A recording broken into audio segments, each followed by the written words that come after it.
There are many things that we can learn by merely considering the achievements of our forebears.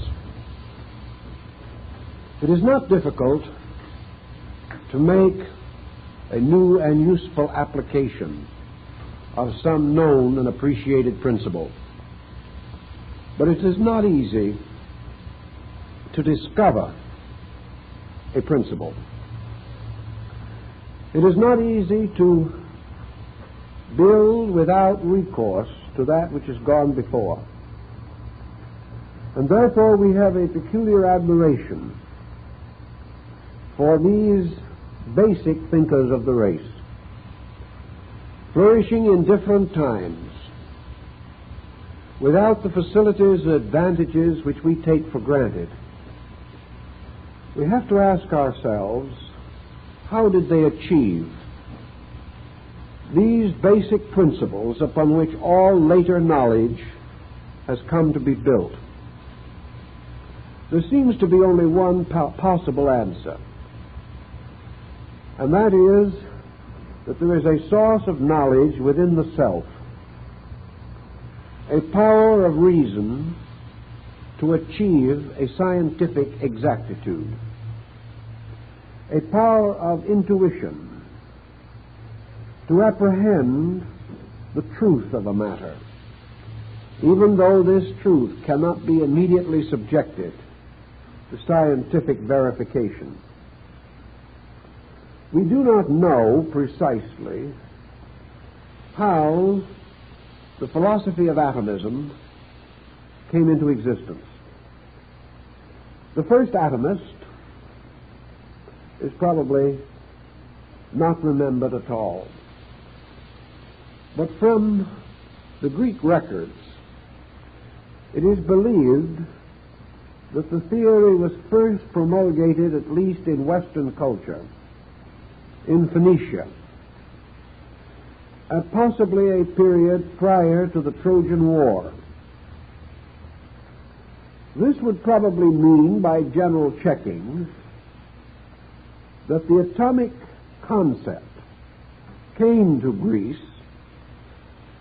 as early as the 16th to 18th millennium, 18th century BC. This means that it precedes the golden age of Greek philosophy. It contributed to this philosophy. But Greek philosophy was already dependent upon a much earlier tradition. We can therefore only say that what we call today the philosophy of atomism certainly existed at least 4,000 years ago. Also, we know that its original development was largely religious.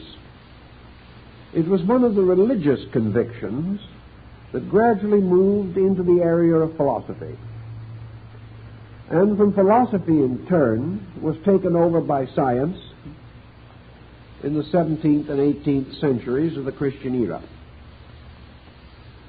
We know, of course, that these first thinkers did not have the full advantage of the long research and thought that man has since devoted to this subject. We are not certain that all of their opinions are true.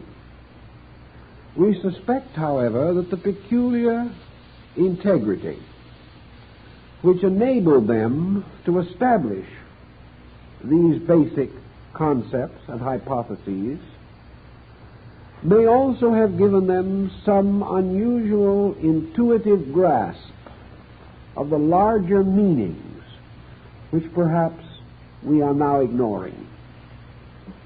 Certainly, at an early date, atomism became a distinct philosophy, a philosophy of spiritual, intellectual, moral, and also physical significance.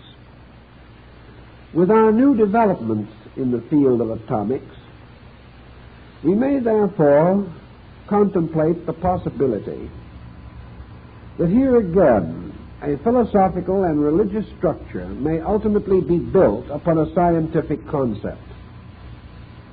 Philosophy and religion made this concept possible. Philosophy and religion must perfect that which has more recently been achieved. In order that we can have some general perspective on this, I have attempted to set some kind of a starting point, to find some mind that in the past gathered up the still earlier fragments and presented them to us in a more consistent, organized pattern. This mind was nearer to the old foundations and therefore may prove especially useful. The first and most important thinker that comes to mind in this relationship is Pythagoras of Samos.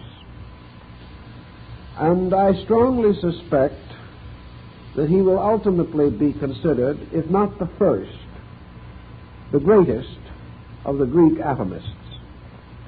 Now, we are not inclined to consider Pythagoras in this light.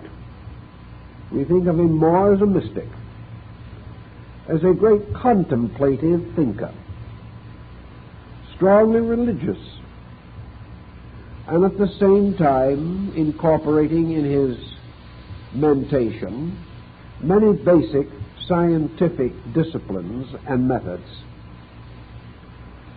From an earlier source, Pythagoras derived his concept of the atom. Now, our word atom, like our word psychology, has come gradually to mean the exact opposite of its original significance. The root tomos means cut or to divide. Atomos, or atom, therefore means that which cannot be divided. Now, that is an interesting point, because we've made so much of this concept of smashing this minute particle or creating a division within it by what we call fission. The indivisible concept, atom, became significant to other Greek thinkers. And during the period of the Ptolemies in Egypt, atom became a proper term for deity because of the concept that deity is indivisible. Pythagoras, searching for his term, a term which was later to be taken over by von Leibniz, hit upon the concept of the monad. Therefore, to Pythagoras, the monad was the atom. Now, the monad, according to the Pythagorean concept, was an indivisible unit which should not be considered identical with one or any concept of numeration as such. The monad was the seed of number. The monad was number indivisible as absolute and ultimate unity.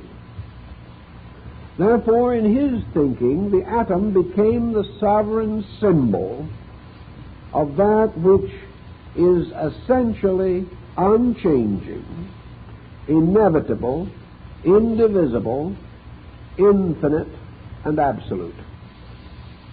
Pythagoras also pointed out that this term is peculiarly applicable not to great mass, but to an invisible and minute thing, so small that it cannot be seen by the ordinary eyes of man. In these terms also we realize that our older philosophers were functioning without benefit of any instrument or device by means of which minute forms could be examined. The monad of Pythagoras was a philosophic atom, which he regarded as being the indivisible, ultimate smallness, the least comprehensible or conceivable unit that could exist. Pythagoras also, however, gave us a philosophical point which may have bearing upon our modern thinking, namely that this unit, immeasurably small, became the peculiar symbol and emblem of totality itself. This was the thing minute, but also possessing the ultimate quality of power, unity. Therefore, the atom was not only the smallest of all things, but the most perfect. Being most perfect, it was most like the infinite itself. And the atom, therefore, became the symbol of the continuing seed of existence, a very minute seed from which all things must by their natures grow. Therefore, he termed this monad a seminal principle, a principle seed-like, capable of continually unfolding according to a principle. Now, Pythagoras was already well enough aware of the general principles to conceive that the unfoldment of the atom, or the primary seed, could only be attained because this seed was able to gather to itself other atoms like itself, and that growth was therefore an increasing aggregate of unchanging energy substance units. By this we mean that the atom actually did not merely extend itself.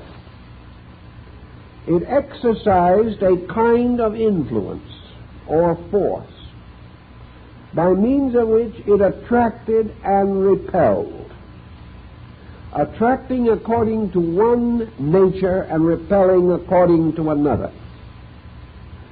The continual attracting of atoms means the increase of mass. The division or breaking down, the repulsion of atoms, means the reduction of mass. The attraction and repulsion of atoms is due to another principle, this principle called energy. Therefore, the increase of energy activates atomic structure. The decrease of energy subtracts from atomic structure.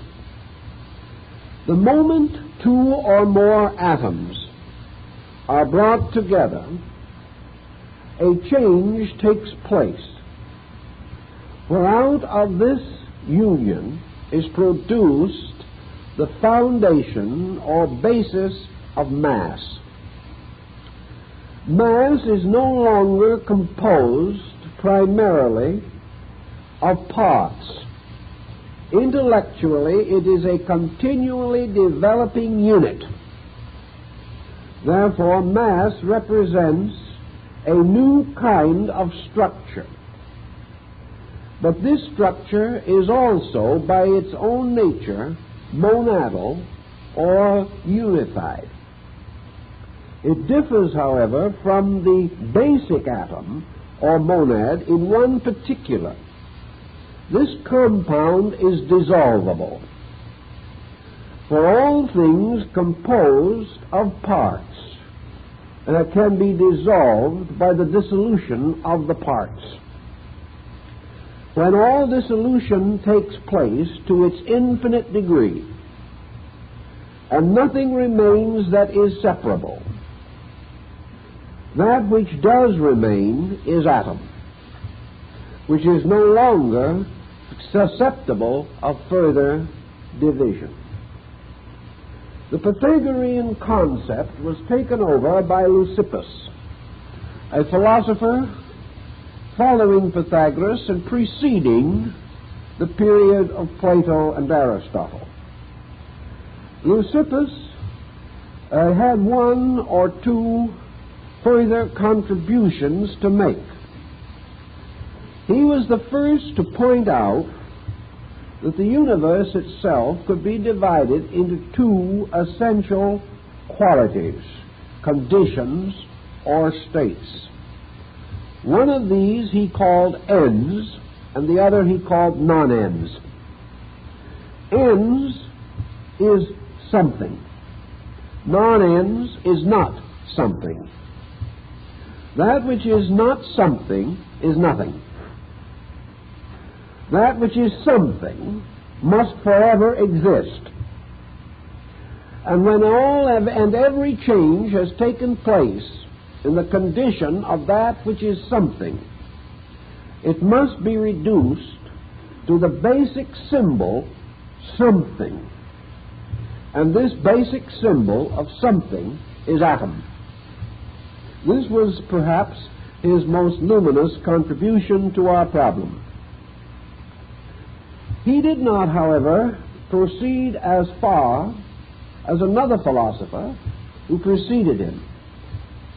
And this other philosopher gave us the theory which we now associate with the atomic philosophy of Democritus.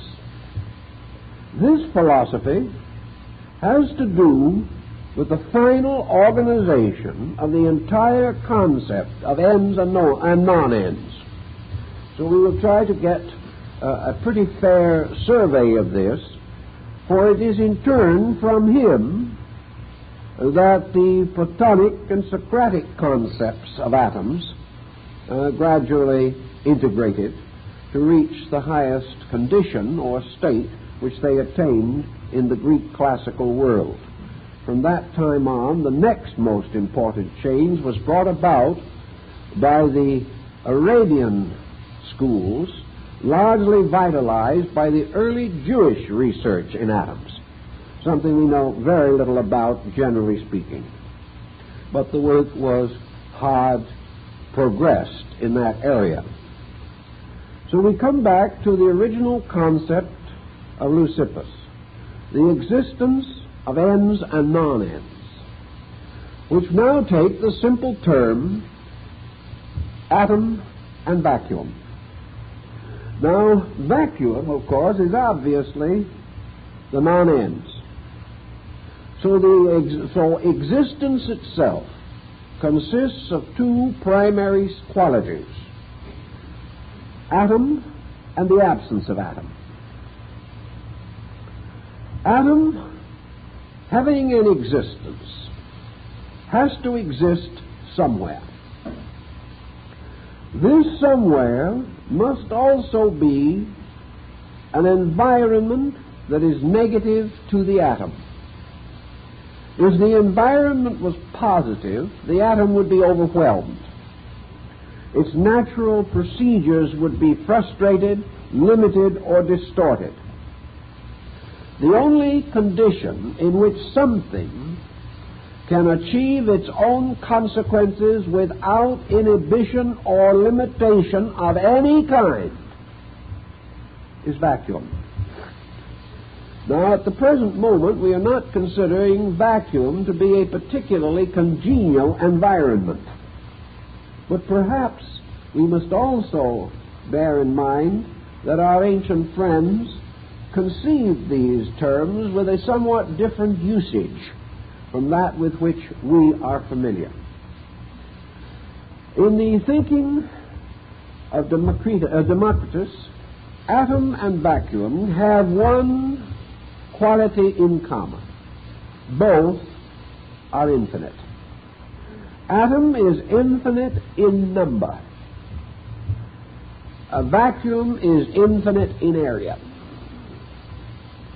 Beyond these qualities, nothing can be conceived. The Greeks were not prepared to say that vacuum came from anything, nor were they prepared to say that atom came from anything. They affirmed, somewhat in the psychology of Buddhism, that atom was eternal, and that the term infinite implied not only number and duration, not only number and extent or expanse, but also duration. So we have infinite number, infinite space, and infinite time. Now, time is not a thing in the sense that vacuum is a negative environment or atom a positive factor. Time, therefore, is the measure of the motion of atom in vacuum. Now, we're not speaking in terms of modern physics now. We're speaking in the thinking of the Greeks, somewhere in the neighborhood of 25 centuries ago, as this theory was being well developed about 450 BC. What now, then, are we to consider to be the source of either vacuum or atom? Our philosopher tells us that there is no source, that these two are co-eternally existing, that there can never be a time, conceivable or inconceivable, when the infinite expanse, which we call vacuum, does not exist. Nor can there ever be a time in which atom, the primary inhabitant of vacuum, does not exist. Atoms do not come, according to the Greeks, from a previous condition of any kind, nor do they lead to a future condition of any kind. Under all circumstances, everywhere, always, they are themselves. This means that they have a peculiar spiritual significance. If there is a God, according to the atomists, this God must partake of the nature of atom, or atom must become the appropriate symbol of the power of that deity. For it is therefore necessary for us to parallel the Greek concept of atom and say that the atom was never created, and come immediately into one of the statutes of our Christian creed, God uncreated. In other words, without a source, a parent, or an origin. Now, in theologies, in systems, and philosophies, these concepts have been assailed. But, for our purposes, we can follow for a little while the Greek thinking to the effect that the atom is an infinite structure, and that it exists in an infinite place suitable for the continual existence of itself.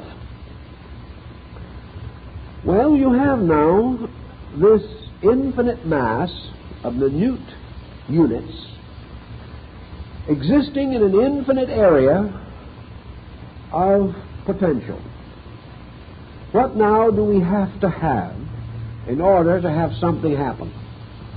Obviously, something has to happen, because we cannot simply leave these atoms forever themselves and this space or this vacuum forever itself without ending ultimately in a static condition. There is no impetus or factor present by means of which the motion of atoms is impelled. For the Greeks were very particular to point out that the atom itself does not possess the power to move itself. This brings in another dimension. And here is a point which perhaps someday will be useful to modern science. I believe there is some evidence that it is already being considered. The possibility of what we term atomic energy actually existing in the interval between atoms and not resident in the atom itself. This is a point in which more research will have to be carried on. It is possible that this thing we call atomic energy has been misnamed. In any event, the new factor, the new element which has to be introduced presented a problem to these older people because in a strange way they were subtly materialistic. The Greeks produced many schools of materialistic philosophy. So did the Hindus. We cannot assume that all of these systems were pure idealism. They were not. There was in the Greek thinking a continual reaffirmation of scientific method. So they were confronted with what to call this agitating agent, by means of which something forever the same suddenly became different. Aristotle struggled with this and finally more or less concluded that this agent by which all things are moved was co-eternal with atom and vacuum. In other words, our duad becomes a triad. And we now have atom, motion, and vacuum. No good philosopher, however, could afford to leave motion just moving. He had to try to understand the significance of motion. So our old atomists came up with a very interesting concept. Namely, they called motion necessity. This is a rather interesting and startling point of view. You remember that Plato describes how the universe moves upon the spindle of necessity. Now, the word necessity simply implies that certain things have necessary and inevitable attributes. Necessity is, therefore, not only the mother of invention, but for our atomists, the mother of motion. Things must move. Now, why must they move? Because it is necessary. This helps a little, but still leaves us on the forms of the principal dilemma. Why is motion necessary at all? We've often asked that question on another level. Why do we have to work? When a certain kind of physical inertia seems to be a most highly desirable state. Under the heading of necessity, the Platonists and several other sects among the Greek philosophers used the idea of an immutable and inevitable law forever operating. Necessity then begins to take the form of law. Motion is necessary because it is lawful. That this compound of ends and non-ends, atom and vacuum, not only has an existence, but has an existence in necessary law. Therefore, certain processes are innate, not necessarily in the atom, not necessarily in the vacuum, but operating upon atom in vacuum. The necessity must be something needed by something. Therefore, necessity is not needed by vacuum, vacuum being nothing. Vacuum needs no modification or change because there is nothing to modify or to change. Therefore, law has a natural affinity for atom rather than for vacuum. For necessity can only accomplish if some means of accomplishment, some substance upon which accomplishment may take place, also has an existence. Here our Greeks began to cater a little to the popular thinking of their time and introduced a spiritual equation.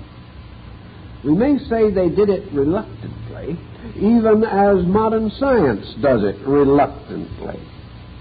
But there are certain problems that cannot be solved unless we make some kind of sense out of necessity.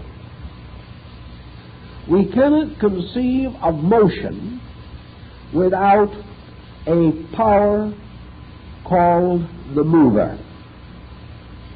Things do not move of themselves, according to our atomists, therefore they must be moved. They cannot be moved by vacuum because nothing can move anything. They must be moved, therefore, by something. That something must also, because of the manifested result, be a motion of order. This movement is not a continuing accident. This movement is an intent. That which indicates intent must imply the existence of that which intends. So we have the gradual emergence of an intending power. This intending power cannot be said to be identical with atom. It must, therefore, be another force. The atomists took the attitude, therefore, that there was this intending power which they termed necessity or motion. That this motion moved always according to its own nature. Therefore, there was an inevitable, immutable, unchangeable motion termed oblique. And every atom existing in vacuum was subject to continual agitation by the presence of motion. Motion of itself, therefore, becomes a kind of providence. It also becomes a kind of providence, because it provides the solution to the continuing arrangement and rearrangement of atoms. So our next step in our thought, or in our problem, is to conceive of vacuum as a kind of a vast bottle in which atom is in constant agitation. This agitation being considered primary motion and also inevitable or necessary motion. Necessary not because it was ordained, but because it exists. And that which is so is necessary. This removed certain moral factors from the issue, but did not entirely close it, as we will point out a little later. Motion, moving atoms, resulted in a further condition for which classical philosophers had to invent an explanation. And they did it with extraordinary ingenuity. We are told, even as early as Leucippus, that atoms, though composed of one inevitable substance, differing in no way substantially, essentially, or in quality one from another, had certain difference. One of the reasons why difference has to exist is because that which is the same cannot be differentiated. Consequently, the fact that there can be more than one atom must imply that there is a certain antipathy in atoms. Otherwise, they would immediately coalesce into an indivisible mass and remain that way forever. This does not happen. Consequently, there has to be some kind of difference. And to these early people, there were two kinds of differences which they could accept in their atomic theory. One was difference in magnitude, and the other was difference in form. That which is alike in nature, essentially alike, may therefore differ in size, some being greater than others in mass or quantity. They might also, as Democritus points out, differ in shape, and a new infinity is bestowed upon our problem. Infinite formal differentiation. In other words, all atoms, in some mysterious way, differ from each other. These differences may be so slight that the invisible atom, not even to be seen, cannot be estimated in terms either of similarity or dissimilarity, but it can still exist. Now, for the next point that we have to make, we can perhaps use the illustration of a pool table.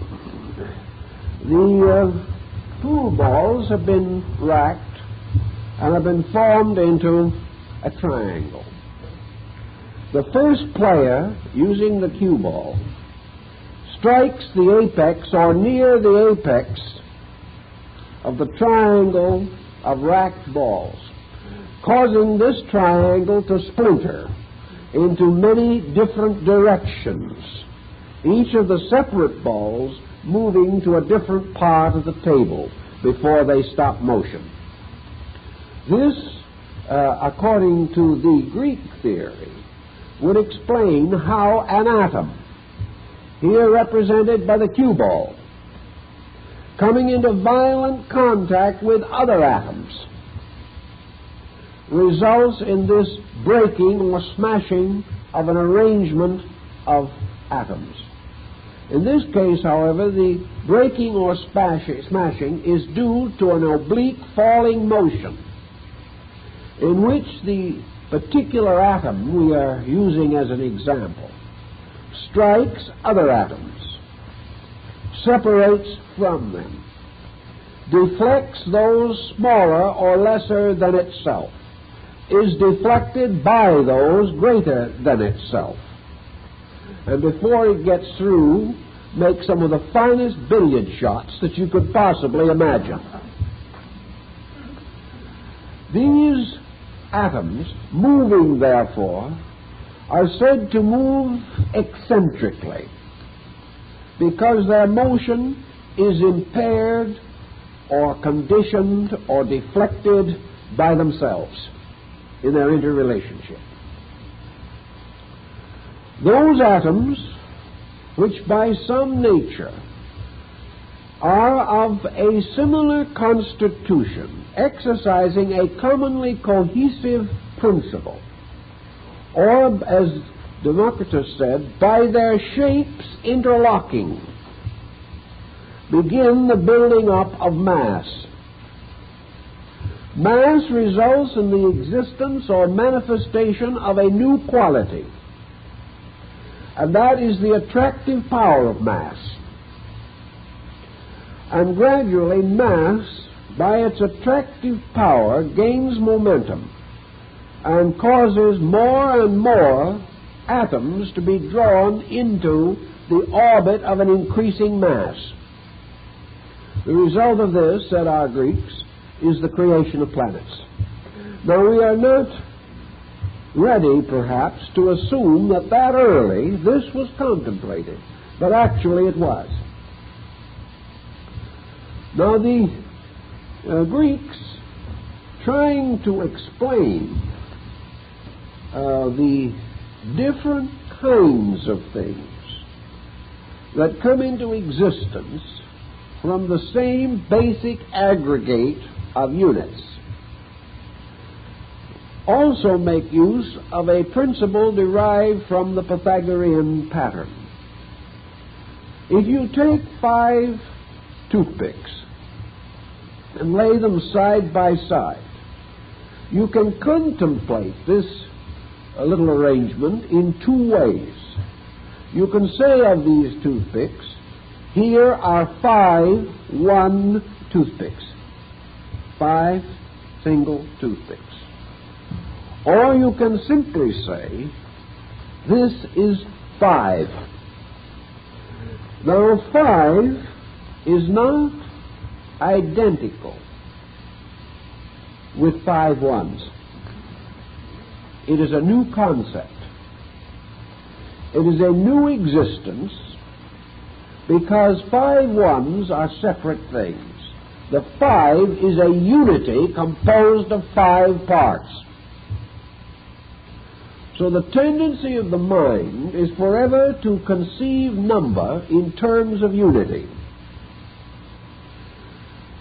And wherever we transform the concept of separate units into any type of compound figuration, we create archetypal patterns, which Pythagoras called the numbers. If with this 5, which we have thus created, we remove a toothpick, immediately 5 as a unit or unity ceases to exist. And in its place is generated a new unity called 4. 4 is not just 4 ones. If to these 5 original toothpicks we add another, then the unit 5 disappears, and in its place is a new archetypal concept, 6. Thus, in all things, as the Greeks pointed out, the shape of the number 6, when you draw it, is different from the shape of the number 5. Perhaps this is the difference between a rose bush and a sequoia tree. It is the difference in the overall unit concept. The Greeks did not affirm that there was any essential difference between the basic elements involved in the constructions of existing things. Existing things not only depended upon one basic substance, but for their differentiation depended very largely upon the differentiating, analyzing power of the human mind. The 5 ones are always there, but the numeral 5 is possible only to the creature man. This is a philosophical point. Therefore, man is the only creature interested in the fact that there is any difference between the tree and the horse. The horse is not interested. The tree is not interested. But man, because he possesses certain faculties, becomes keenly aware of apparent difference, and by apparent difference is impelled to assume essential difference, an impulse which is not, according to the Greeks, fully justified. So now we have not only the problem of explaining the accumulation of formal structure, but we come right down to something that we can't deny today, although we do not understand it perhaps very much better than the Greek did.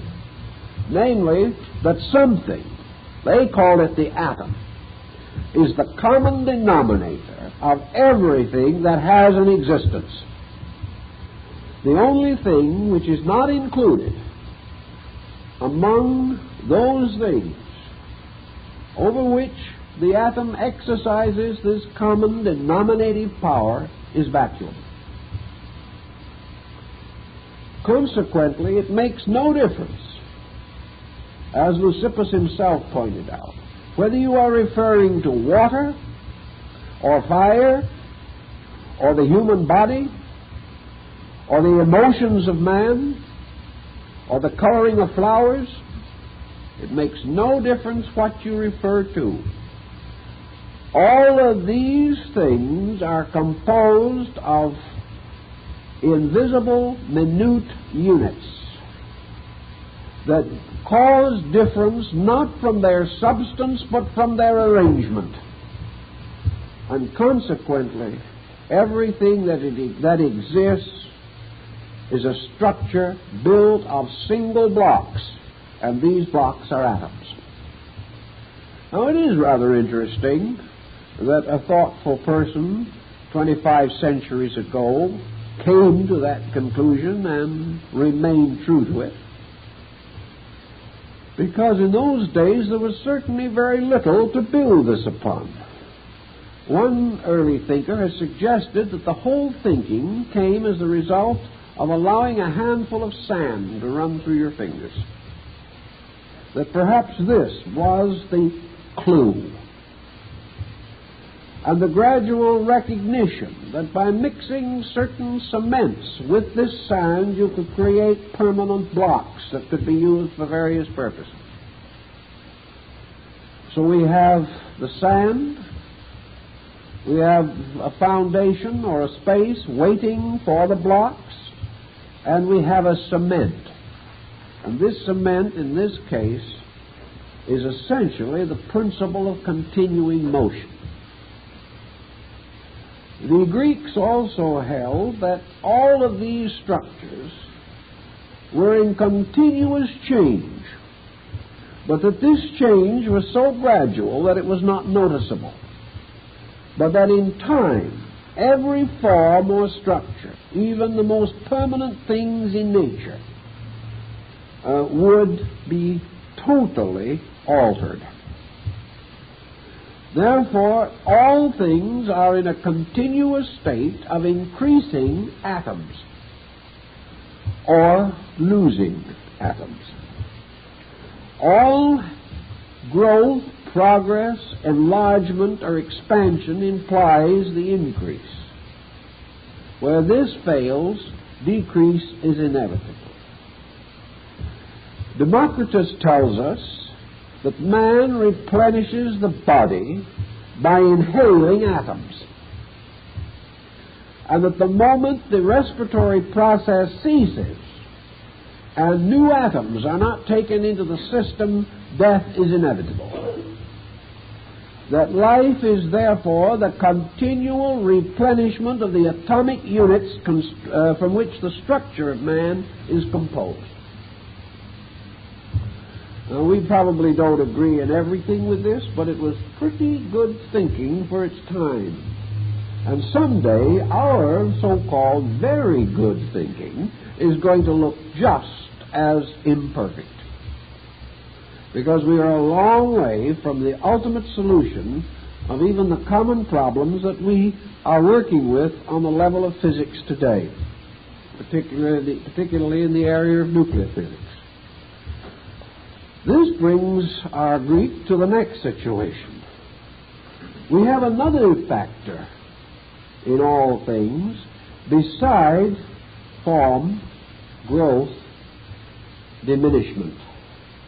We have another principle which we call vitality, animation. All things that have forms are in some way also alive. Now, actually, the atom, as such, as visualized by the ancients, was neither alive nor dead. It was simply a minute, indivisible thing. Yet out of the aggregation of these atoms, there comes a structure which in turn begins to manifest peculiarities and characteristics.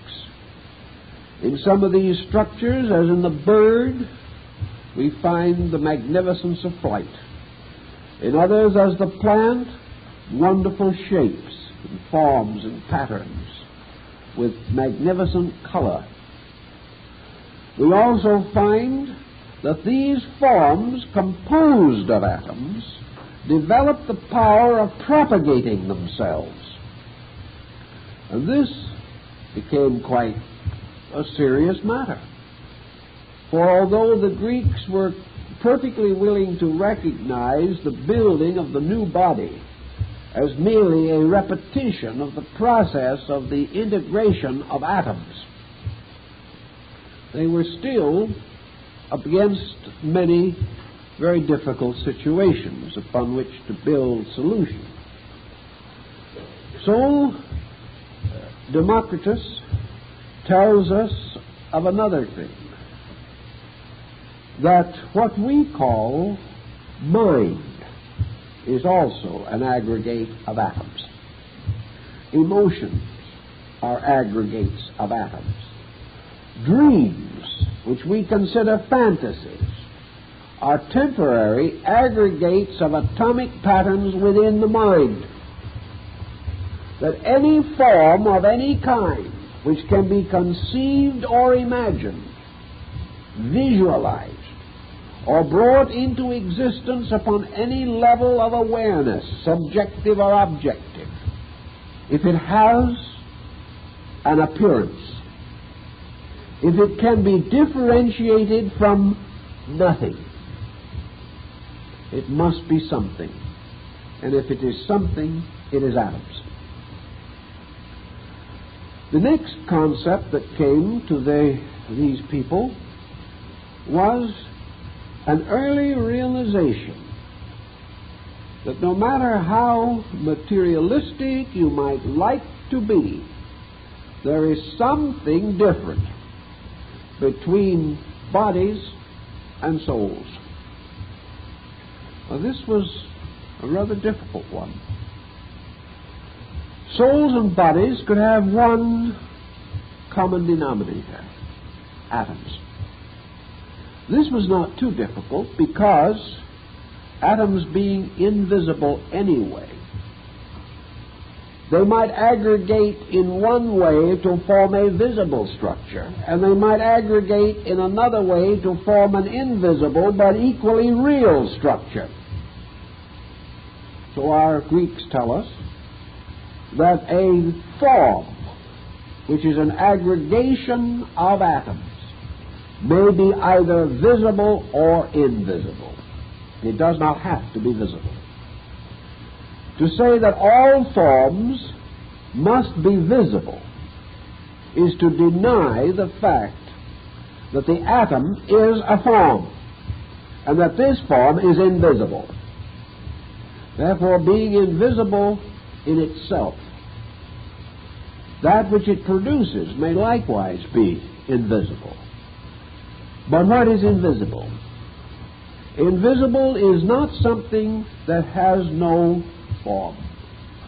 Invisible is that which cannot be cognized by the faculty range of the human sensory perceptions. Consequently, we have arbitrarily created a concept. It is visible, it is so. It is invisible, it is not so. Depending entirely for this concept upon the limited range of our own visual faculty. The Greeks had outgrown that thought long before the beginning of the rise of modern thinking. They were perfectly aware that wind is invisible, except that it can be felt. That soul is invisible, but it also can be felt. And this feeling is an experiencing, a discovery through use, a discovery through the fact that we apprehend a power without being able to define the boundaries of the form of that power. The atomist would have gone far enough to say that even a sound spoken could not be heard did it not create an atomic pattern. That we hear because sound has become a form or has gathered atoms. But this type of form or gathering of atoms is not visible, but it can be heard. Therefore, different sensory perceptions may therefore be capable of becoming aware of different atomic compounds. We can't differ too much from this, or from their concept that the odor of a flower was due to atoms thrown off from that flower, which could be measured because they struck against the very subtle substances of the olfactory nerve, producing inevitable reflexes in the brain. So our atoms can form many different types of structures. And one of the structures that they formed was the soul. Now, it's not too difficult to create a soul. It is just another kind of body until you reach a certain point. And then you have to either step into new ground, or else you have to fall back upon this process of regressive evasion. We have to say that the soul is a certain structure possessing certain attributes, or that the soul is a structure receiving attributes, or emanating from a preceding structure. Now the Greeks say to us, we know that physically forms, particularly animal, human, plant, reproduce their kind. Therefore, that they are able to send forth a motion by means of which a new pattern, similar to the original pattern, is gradually built up, the phenomenon of growth being nothing but the rapid increase in the number of atoms. Able to do something better by this time.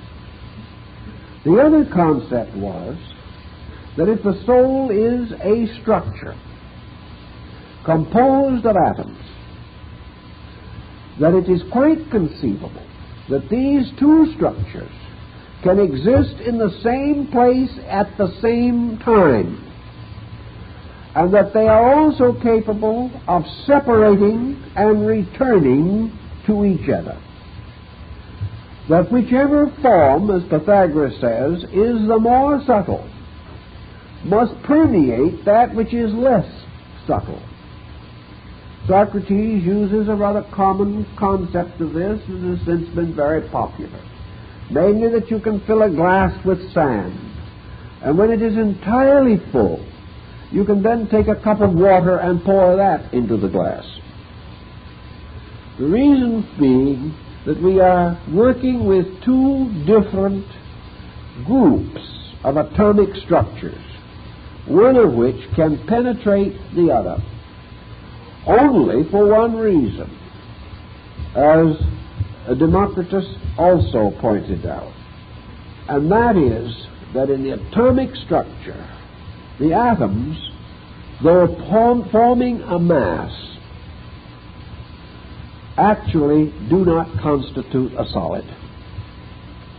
In other words, if we could magnify this structure sufficiently, we would discover that no two atoms touch each other. They come into proximity. They meet. But they seem to meet by another quality. And this other quality is the fact that the atom itself is a kind of double nucleus, one which we know today and which we have attempted in various ways to bombard. If this be conceived possible, as the Greeks held it, then the soul could permeate the body. It could enter and depart from it, moving between the atoms of the body. By the same means, the soul could move through a door that is closed, because the atoms in the wood are not in the same quantity-quality relationship as the atoms in the soul. But two doors striking each other will not so penetrate each other.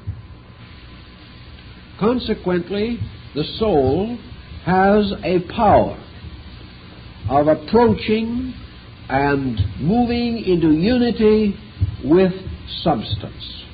And when these two meet, something new is created, namely an increasing density. Because now we have the soul atoms filling in some of the spaces between the physical atoms. If we wish to go still further and assume with Pythagoras the existence of a spiritual substance composed of a still more refined type of atom, then this in turn could permeate both of the others.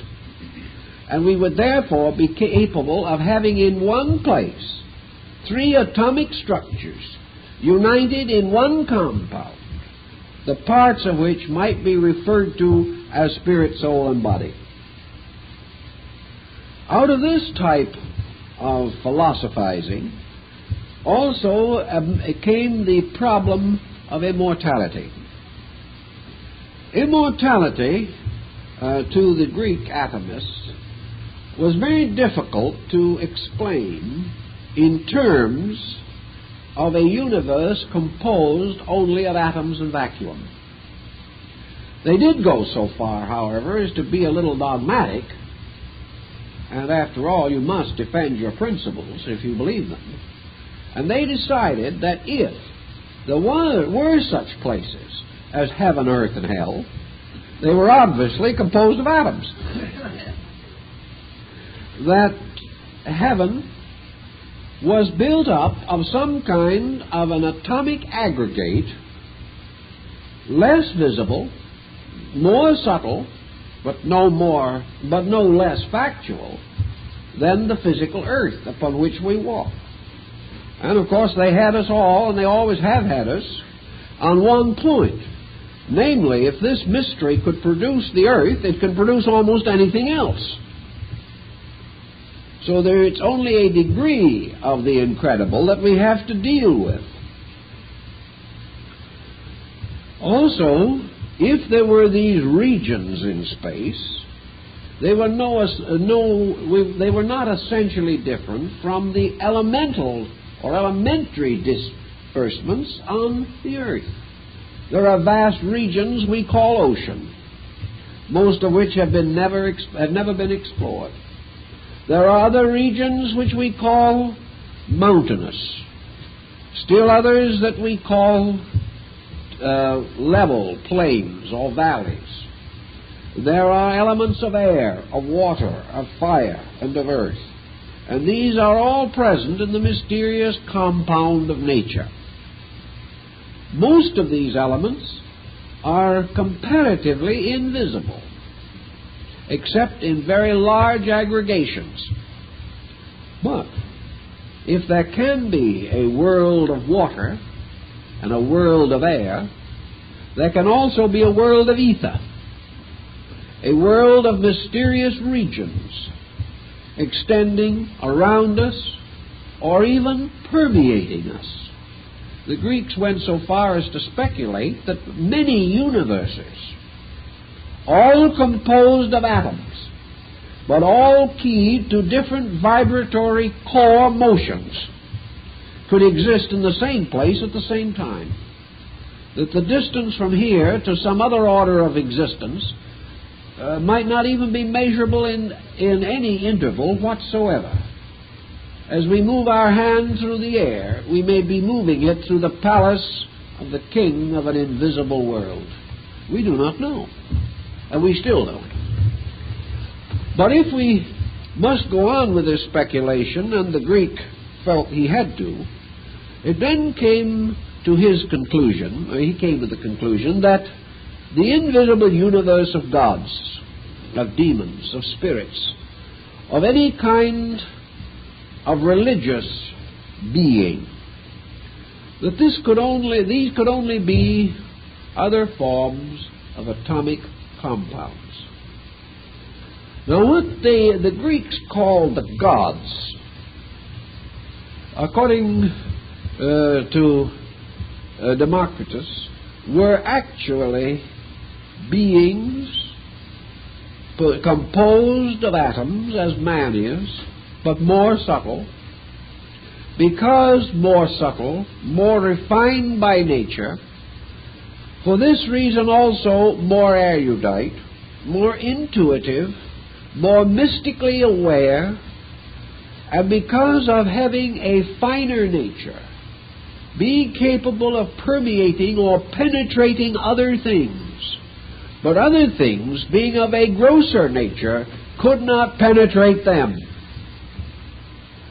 Therefore, the pattern of understanding itself, an atomic process, would make it possible for the superior to understand the lesser, but not permit the lesser to understand the superior.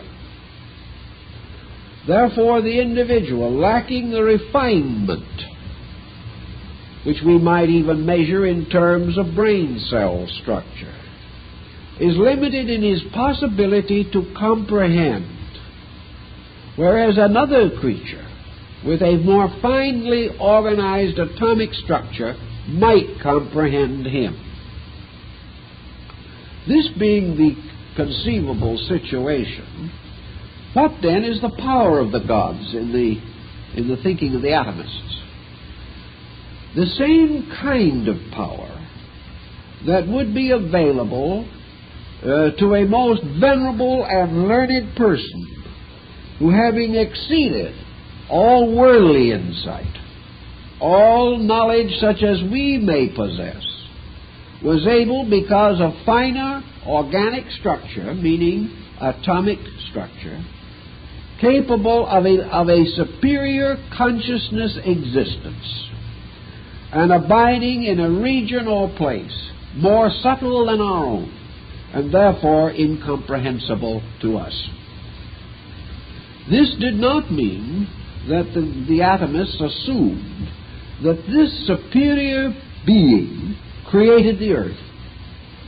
He could not so assume, because he believed the creative process to be eternal. Therefore, the deities become more in the concept of the Hermetic adepts. They become beings capable of exercising a greater directive power over structure, but were not responsible for the creation of that structure. That even these beings must abide by and obey the simple law of necessity upon which the entire creation moves. If a being, then, by process of disintegration, departs from one atomic structure by focal awareness to another atomic structure, what then shall we say actually happens? The atomists would tell us that the psychic structure, the psychic field, or the psychic atomic entity could not possibly enter into the compound of matter, or the lower form of atomic instrument, and there become bound, held, or fettered. This psychic atomic being could comprehend matter, could choose to abide in it, could choose to depart from it, but could not be bound to it. Furthermore, in man, there are evidences of two processes of function going on continuously. The Greek atomists decided that man had two minds. One of these minds arising from the atomic structure of the body, the other arising from the more subtle atomic structure of the soul. But this is itself a bit of a problem, because we've suddenly introduced mind into something where we have as yet provided no place for mind. We have still only atoms, motion, and vacuum. So now we have to try to figure out what the mind factor really means. I think what they would want us to realize is that the atom itself, as we now know, while it is a unit, and while it is theoretically indestructible, although we attempt and have apparently been able to crack it, but the concept is that the atom itself, although it is a unit, is also a compound. Therefore, an atom, being composed of a certain number of different parts within itself, the structures created by the aggregation of atoms are compound structures, not simple structures. In other words, from these various procedures, it means that when the atoms unite, more than one type of unity is established. There is a unity set up for each of the parts of the atom. Now, the Greeks appeared to assume that emotion and thought are actually aggregates of certain parts of atoms, not separated from the atom, but resulting from the uniting of many atoms. A compound is set up representing either emotional or mental processes. The mind itself, having apparently two natures, intrigued them a lot. Apparently, the highest parts of the physical atom pattern became a sort of custodian of the rest. As certain laws, the necessity principle was released through the atomic compound. This necessity principle led to the primary intellection of man, namely survival. That the individual lived to gratify whatever seemed to bring pleasure to the body in which he lived, to gratify the appetites of the atomic unit. Now, we are not sure what these appetites are. And the Greeks, frankly, held with Buddha that these appetites are not real. It was supposed that most of the atomists were addicted to a cult of pleasure. This is not strictly true, because their idea of pleasure was normalcy, simply the process of living well, not the process of indulging the faculties or the sensory perceptions. But the kind of mentation that was obviously associated with the grosser atomic structure of body was assumed to perish with it. The soul that sinneth, it shall die. The soul of the body died with it.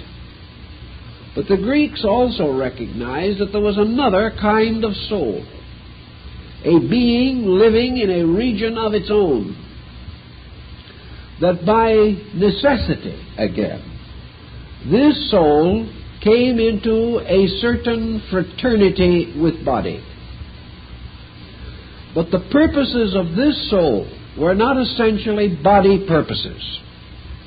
For this soul was capable of creativity, of imagination, of genius, of great idealism, of poetry, art, drama, music, morality, religion, and ethics.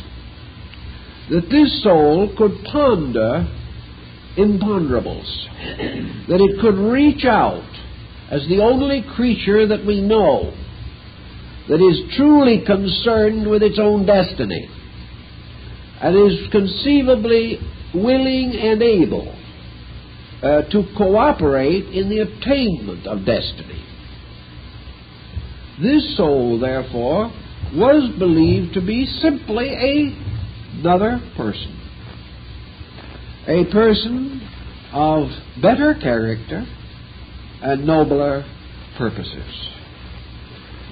This is not infallibly so, because it could be that the soul has been corrupted by circumstances, or has compromised its own existence, or has transformed its natural psychic aptitudes into destructive courses, and therefore has become a corrupted soul.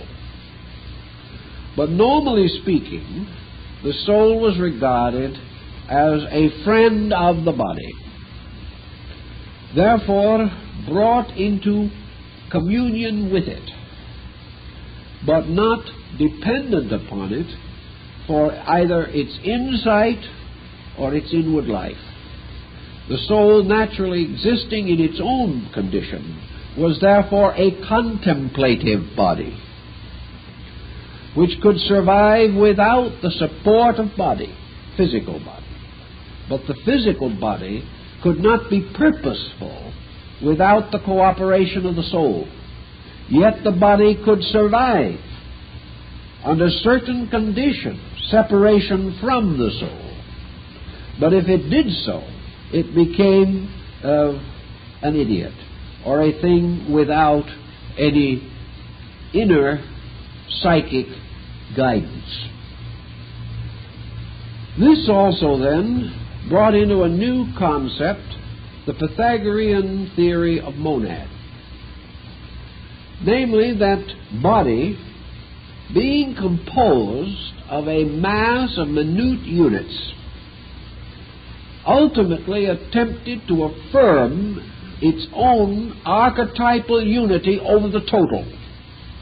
Therefore, all things being composed of parts, all parts in turn are impelled to a state of unity. Thus the soul is not only made up of atoms, but by aggregate it is a compound atom. Body composed of atoms becomes also a compound atom.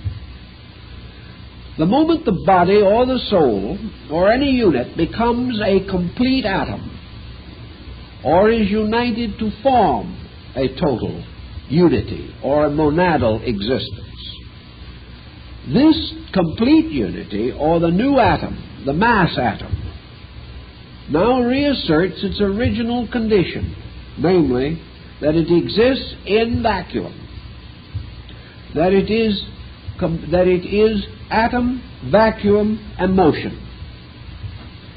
This also means that this soul, as Socrates tells us, quantitatively begins to move.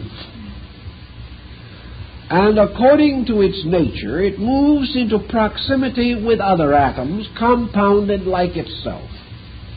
When this occurs in the course of the building of culture, we find savagery give place to civilization, isolation to community existence, and we find the gradual enrichment of comradeship in every part of life.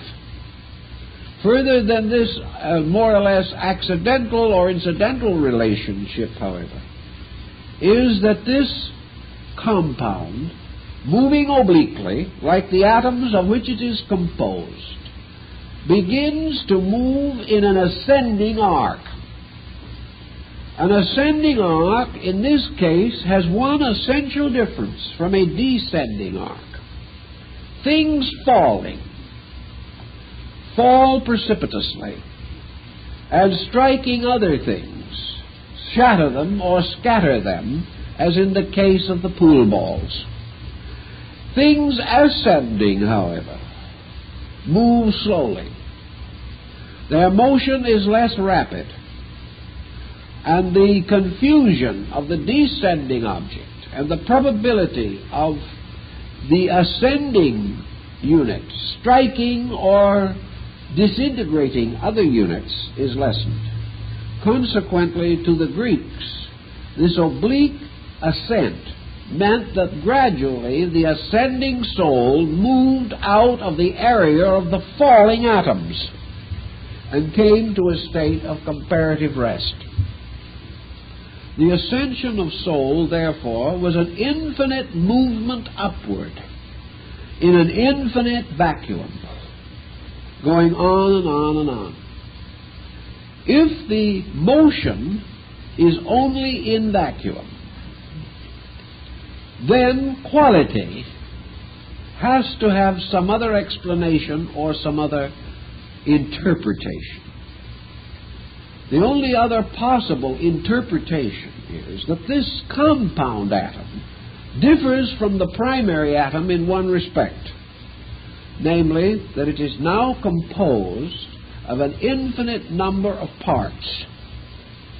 These infinite parts, having resulted in a series of compounds, it is as though you took a compound chemical and united it with another compound chemical.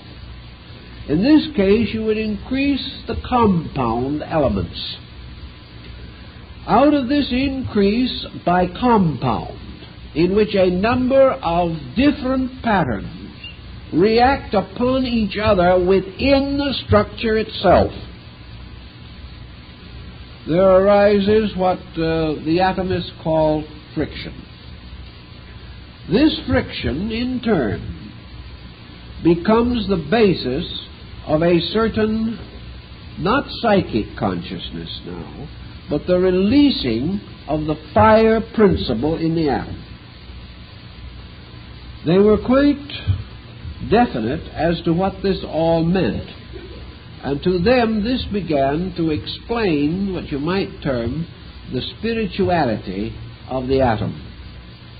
That gradually the atom was brought, the compound of the atom was brought to a certain state. In this state, all of its elements were more and more complicated, until finally the individual existed in the midst of an almost incomprehensible complexity. To a certain measure, we are in this state now, of this incredible diversity. Not only diversity in life around us, but diversity in quality within us. To break from this diversity again, there has to be some kind of a process. And the ancients, to a measure, seem to have anticipated a direct procedure by means of which the compound was dissolved. I think that if we had tried to understand what they would have meant by the splitting of the atom, by this mysterious process of the release of a tremendous energy, that they would have expressed it in the idea that by a certain act of volition, a bombarding of the compound with certain concepts, consciousness, energies, methods, disciplines. That the compound could be brought to a point where it's sundered, where the entire atomic structure fell apart. And in so doing, the entire mysterious, intangible quotient that had been built up by all of this compounding was suddenly reduced again to its most primary nature. I suspect that this is almost the basis of Buddhistic philosophy. The concept being that the illumination or the Mahaparinirvana of Buddha was the splitting of the atom. That it was the voluntary demolishment of the chain of atomic sequences which had been set up by the entire process of evolution and generation. Man, being bound by generation to evolutional process, continues to complicate his nature until finally he reaches what has been termed the stage of enlightenment.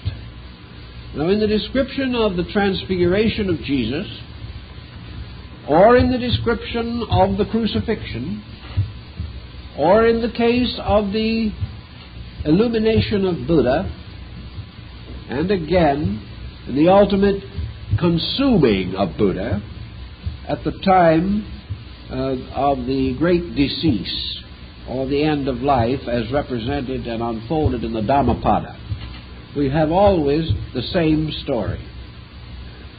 At the time of the death of Christ, the veil of the temple was rent from top to bottom. The earth opened. Tremendous cataclysms moved the deep. The sky was clouded. And a vast light was seen. In the case of Buddha, it is said at the moment of the Mahaparinirvana, the blaze of glory from the released consciousness extended beyond the duration of 10 universes. And as this builds up and piles up in fictional account, it seems as though what we are being told is the tremendous release of the universality of life energy.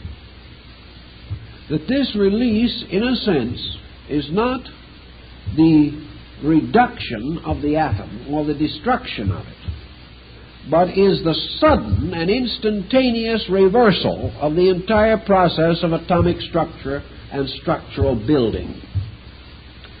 Now, if the Greeks had been confronted with the simple problem of what would have happened had the atom been split, conceiving that the indivisible could be divided, I rather think from the writings of Pythagoras and some of the Neoplatonic thinkers that their conclusion would then be that the dissolution or the breaking up of the unity of an atom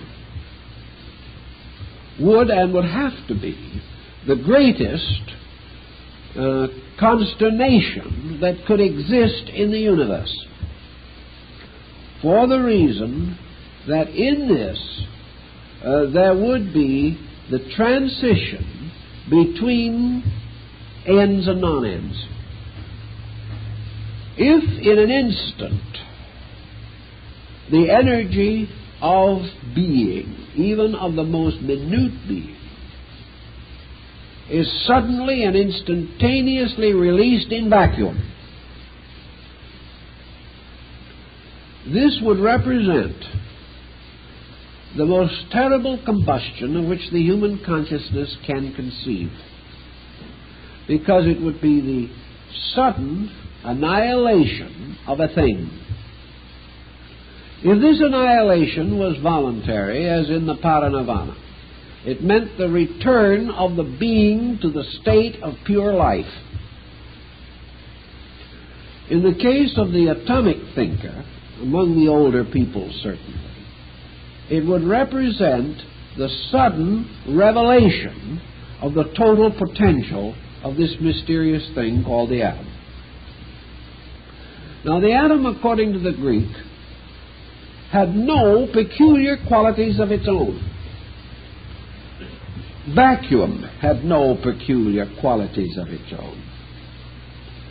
But when atom, as thing, moves into vacuum as not thing, it makes the longest and most terrific journey that is conceivable by the human mind. For the transformation of thing to not thing is as incredible as the transformation from not thing to thing. This would mean that atom potentially had one point in common with vacuum. Namely, that atom was capable of being diffused in vacuum. That atom released into vacuum expands indefinitely and infinitely. That this transformation, then, would conceivably be the greatest change that can exist or could occur anywhere in space. Now, if this atom suddenly is actually dissipated in vacuum, it might have somewhat the same relationship as a moving object passing through the sound barrier. This atom would have to pass through the quality, time, motion, energy barrier between being and not being. Atom would have to suddenly reverse its polarity and attain identity with vacuum. I believe that this would be interpreted in ancient thinking as total combustion. That this total combustion would not only have its physical significance, but its spiritual significance as well. And the atomists would probably go on to try to interpret the meaning of the possibility of an existing thing actually ceasing to exist. This would mean something entirely different from death, nothing of a parallel nature at all. It would mean the motion of a thing to the extinction of itself. The extinction of the atom can only be one procedure, one fact, and that is its total identity with vacuum. This would probably be the most incredible situation that could arise, because it would require a violation of every relationship existing in nature. Actually, probably also, when the thing is all summed down and we get through with the whole problem, we will probably discover we haven't done it. We will probably discover that what we have actually achieved is not the annihilation of an atom, or the actual destruction of its own unity, which means the total violation of its own archetype, the complete sundering of relationship with pattern, but that what actually has been accomplished, or so-called accomplished, in this procedure has simply been the release of certain areas of energy which are resident in atom. Now, the Greeks do not give us this concept of a total energy present in atom, but they tell it in another way. They point out that there is only atom and vacuum, and then they create the universe. This means only one thing, that the universe has to reside in atom, just as the oak tree resides in the acorn. By the gradual process of growth, the oak tree unfolds the potential of the acorn in a quiet, reasonable, orderly manner until it attains its growth. Then this tree in turn has its own acorns. These in turn become trees. And in the course of time, if you wish to diagram this, say in 1,000 years, your single acorn would have become a great forest of trees. This would go on and on and on. Supposing, however, at the moment of the sprouting of the first acorn, within which all of this archetypal expression is locked, the absolute release of this energy was instantaneous. Instead of producing generation after generation of trees, enlarging and multiplying their number, spreading over a great area of land, perhaps ultimately creating a forest for the whole earth, supposing this entire release had been made instantaneously, instead of an orderly development of forests, there would be a sudden and inconceivable blast of power, because it is actually the power in the first acorn that may 10,000 years later still produce further trees. This power is carried from tree to tree in generation, until perhaps we can imagine that one acorn became the basis of all the oak trees that we know. But suppose that one acorn had released all its power at once.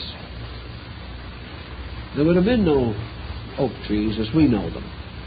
There would have simply been a diagrammatic blaze, a tremendous release of force. And this release of force would not be under the guidance of necessity or under the relationship of law. It would have been actually what the atomic bomb is, an instantaneous explosion. Had man not tampered with this atom, to go back now again to our Greeks, if man had not tampered with this atom might have become ultimately, through aggregation, the core of a planet. This planet in turn might gradually, through the continual growth of itself, become a sun. This sun in turn might become the central center of a cosmic system, and so on and on and on.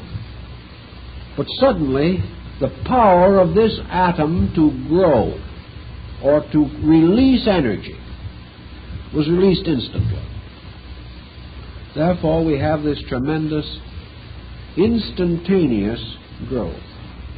But if we diagrammatically present this, what is the difference?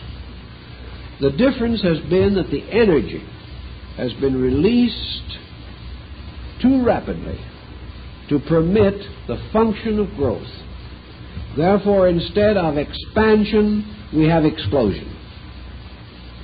Instead of life enriching itself, we have had it expending itself. Now, ultimately, all life must expend itself. But it expends itself in the maturity and in the final decline of its species. The arc of energy finally dies out in the extinction of forms of life.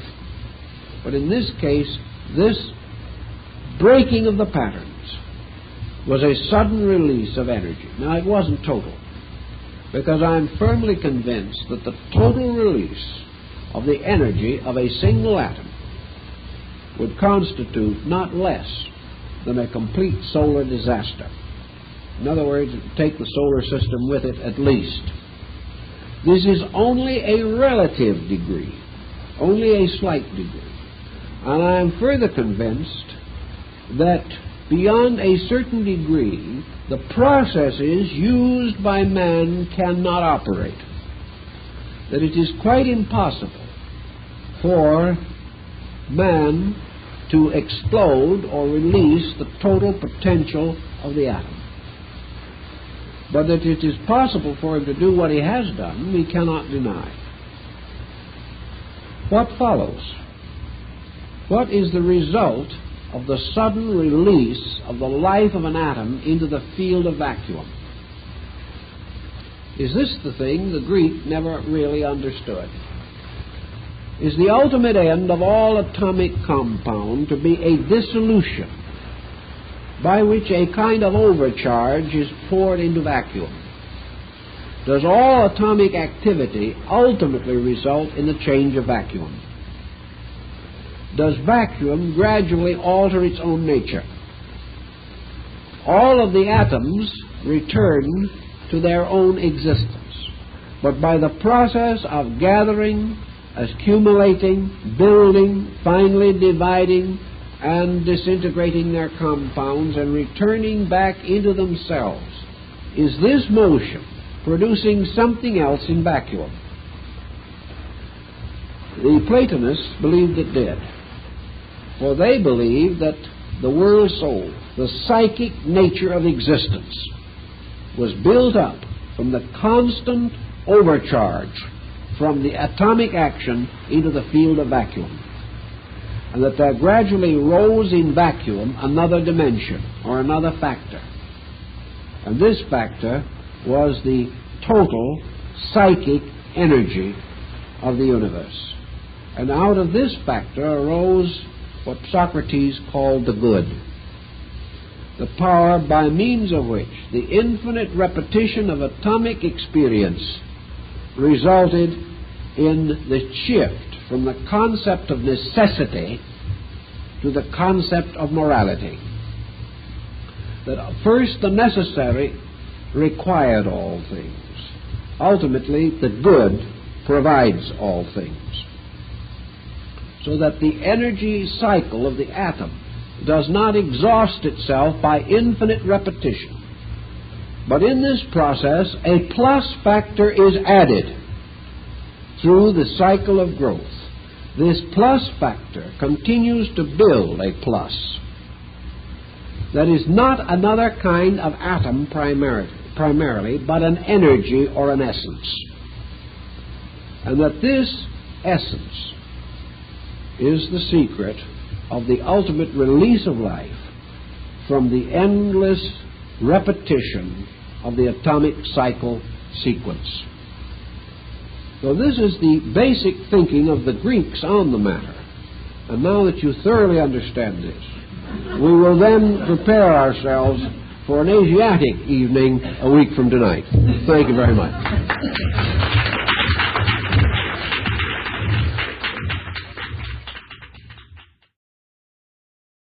Philosophy. A philosophy of spiritual, intellectual, moral, and also physical significance. With our new developments in the field of atomics, we may therefore contemplate the possibility that here again a philosophical and religious structure may ultimately be built upon a scientific concept. Philosophy and religion made this concept possible. Philosophy and religion must perfect that which has more recently been achieved. In order that we can have some general perspective on this, I have attempted to set some kind of a starting point, to find some mind that in the past gathered up the still earlier fragments and presented them to us in a more consistent, organized pattern. This mind was nearer to the old foundations and therefore may prove especially useful. The first and most important thinker that comes to mind in this relationship is Pythagoras of Samos. And I strongly suspect that he will ultimately be considered, if not the first, the greatest of the Greek atomists. Now, we are not inclined to consider Pythagoras in this light. We think of him more as a mystic, as a great contemplative thinker, strongly religious, and at the same time incorporating in his mentation many basic scientific disciplines and methods From an earlier source, Pythagoras derived his concept of the atom. Now, our word atom, like our word psychology, has come gradually to mean in Phoenicia, at possibly a period prior to the Trojan War. This would probably mean, by general checking, that the atomic concept came to Greece as early as the 16th to 18th millennium, 18th century BC. This means that it precedes the golden age of Greek philosophy. It contributed to this philosophy. But Greek philosophy was already dependent upon a much earlier tradition. We can therefore only say that what we call today the philosophy of atomism certainly existed at least 4,000 years ago. Also, we know that its original development was largely religious. It was one of the religious convictions that gradually moved into the area of philosophy. And from philosophy, in turn, was taken over by science in the 17th and 18th centuries of the Christian era. We know, of course, that these first thinkers did not have the full advantage of the long research and thought that man has since devoted to this subject. We are not certain that all of their opinions are true. We suspect, however, that the peculiar integrity which enabled them to establish these basic concepts and hypotheses may also have given them some unusual intuitive grasp of the larger meanings which perhaps we are now ignoring. Certainly, at an early date, atomism became a distinct from the exact opposite of its original significance. The root tomos means cut or to divide. Atomos, or atom, therefore means that which cannot be divided. Now that is an interesting point, because we've made so much of this concept of smashing this minute particle or creating a division within it by what we call fission. The indivisible concept, atom, became significant to other Greek thinkers. And during the period of the Ptolemies in Egypt, atom became a proper term for deity because of the concept that deity is indivisible. Pythagoras, searching for his term, a term which was later to be taken over by Leibniz, hit upon the concept of the monad. Therefore, to Pythagoras, the monad was the atom. Now, the monad, according to the Pythagorean concept, was an indivisible unit which should not be considered identical with one or any concept of numeration as such. The monad was the seed of number. The monad was number indivisible as absolute and ultimate unity. Therefore, in his thinking, the atom became the sovereign symbol of that which is essentially unchanging, inevitable, indivisible, infinite, and absolute. Pythagoras also pointed out that this term is peculiarly applicable not to great mass, but to an invisible and minute thing, so small that it cannot be seen by the ordinary eyes of man. In these terms also we realize that our older philosophers were functioning without benefit of any instrument or device by means of which minute forms could be examined. The monad of Pythagoras was a philosophic atom, which he regarded as being the indivisible, ultimate smallness, the least comprehensible or conceivable unit that could exist.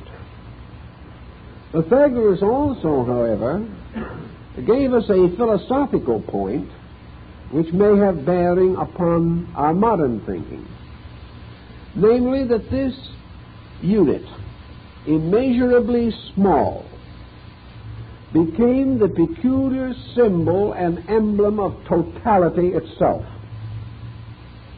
This was the thing minute, but also possessing the ultimate quality of power, unity. Therefore, the atom was not only the smallest of all things, but the most perfect. Being most perfect, it was most like the infinite itself. And the atom, therefore, became the symbol of the continuing seed of existence, a very minute seed from which all things must by their natures grow. Therefore, he termed this monad a seminal principle, a principle seed-like, capable of continually unfolding according to a principle. Now, Pythagoras was already well enough aware of the general principles to conceive that the unfoldment of the atom, or the primary seed,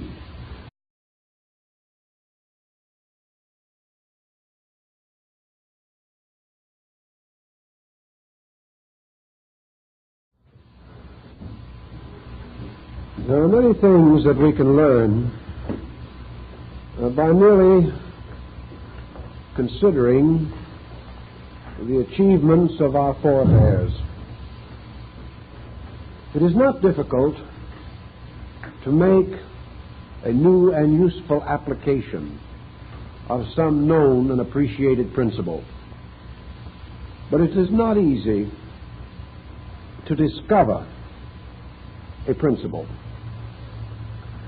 It is not easy to build without recourse to that which has gone before. And therefore we have a peculiar admiration for these basic thinkers of the race, flourishing in different times, without the facilities and advantages which we take for granted. We have to ask ourselves, how did they achieve these basic principles upon which all later knowledge has come to be built? There seems to be only one possible answer, and that is that there is a source of knowledge within the self, a power of reason to achieve a scientific exactitude, a power of intuition to apprehend the truth of a matter, even though this truth cannot be immediately subjected to scientific verification. We do not know precisely how the philosophy of atomism came into existence. The first atomist is probably not remembered at all. But from the Greek records, it is believed that the theory was first promulgated, at least in Western culture,